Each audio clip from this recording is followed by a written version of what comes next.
I think the place was like 185 square feet. So it was like It was a closet. It was a coffin. It was a coffin. And it had no light, and it had one window at the end that just like looked onto a brick wall, and I was like in a deep depression, like vimming everything.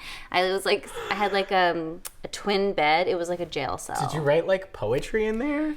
Or anything? Like, did you find any solace in journaling or anything? I journaled. Yeah? Yeah. I would love to read those journal entries at some point. Yeah. Hi, I'm Michelle. Hi, I'm Evan. Moving into an apartment is really overwhelming. It actually is. There's so much to do, you don't know where to start, and it can also be super expensive. And so Michelle and I have put together a list of things you might want for your first apartment. With a budget of $400 each, Evan and I have put together our First Apartment Starter Kit! Moving into an apartment and it's like that taupey beigey color, and then you just live with it because you think you have to. Paint is actually really affordable, so you can get a can of paint for like 25 bucks, but I would recommend getting a paint that has like a primer in it, and that's around 40 bucks. You're so smart. That's clever. I'm no dummy. For me, white is a great place to start. It's like a blank canvas, and then if you want to add color or a statement wall or something after, you can. The place where you're gonna spend most of your time is probably the kitchen. And I gotta say, like, some of the kitchens I've spent time in my first apartment is really small, and there's not a lot you can do with them. But one thing that'll help out is getting a good blender. Like smoothies, you can make iced coffee, you can make soups. And hummus. Hummus? Oh, a little hummus. And if you get a Vitamix, like that's, of course, but they're so expensive. So if you can't afford like a $500 blender, get a Ninja or something equivalent, like they're 100 bucks, and they'll last you up until you can afford that Vitamix, which you will someday, baby. Floating shelves, especially in a small place, is a game changer. Getting things off of the floor, having places to display your books or your artwork. IKEA is a great place to get floating shelves, or hardware stores. They can run you from $5 to $35. Pro tip. So I would ditch the hardware that comes in the box of shelves, and I would go to a hardware store and get you a pack of these. They're called toggle bolts. Toggle bolts. And they're like 12 bucks for 10. Kind of and fun. yeah, they're kind of fun, and they keep your shelves from sagging, which is nice. Here, remember when we saw the saggy shelves at Coachella?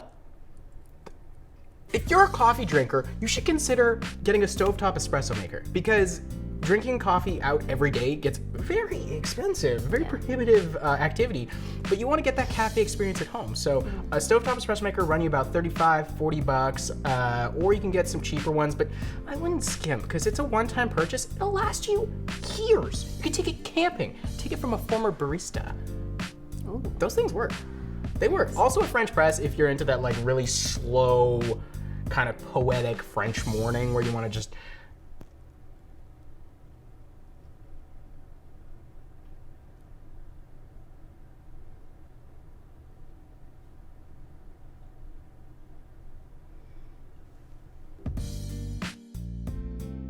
I believe it was the great Beyonce who said, if you don't like it, then you should put a rug on it.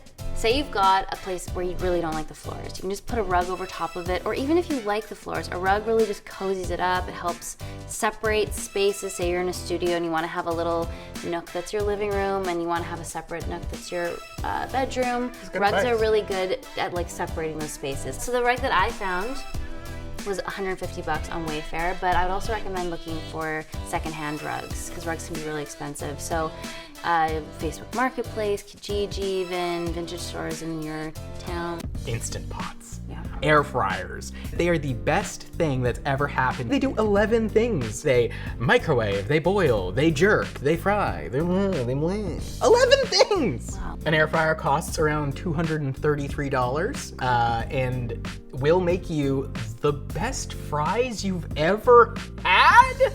Okay, so for my final item, I had a little bit of room left, so I chose 2 throw pillows. These ones cost me, I think, around 40 bucks for the 2. And it's just a nice little comfy, cozy addition to your home. Isn't that right, Evan? We love to be comfy.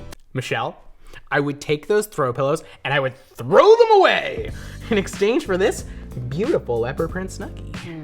So, Evan, Yes, how Michelle. much did your first apartment starter kit cost you? Well, with the blender and the coffee maker and the Instant Pot / air fryer and this beautiful leopard print snuggie, $410. The budget was $400. What do you want me to do? You want me to throw away the snuggie? Do you want me to throw away the snuggie? Okay, Michelle, how much did you spend on your first apartment kit? The area rug, 2 throw pillows, 3 floating shelves, and 2 cans of paint cost me $355. Oh, you're so good at this. Well, how about I buy you the Snuggie and then we're both under $400?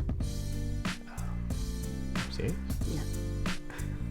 Michelle, nice job. Yeah, I would do that for you. That's the nicest thing you've ever done. I didn't get you anything, though. Yeah, well.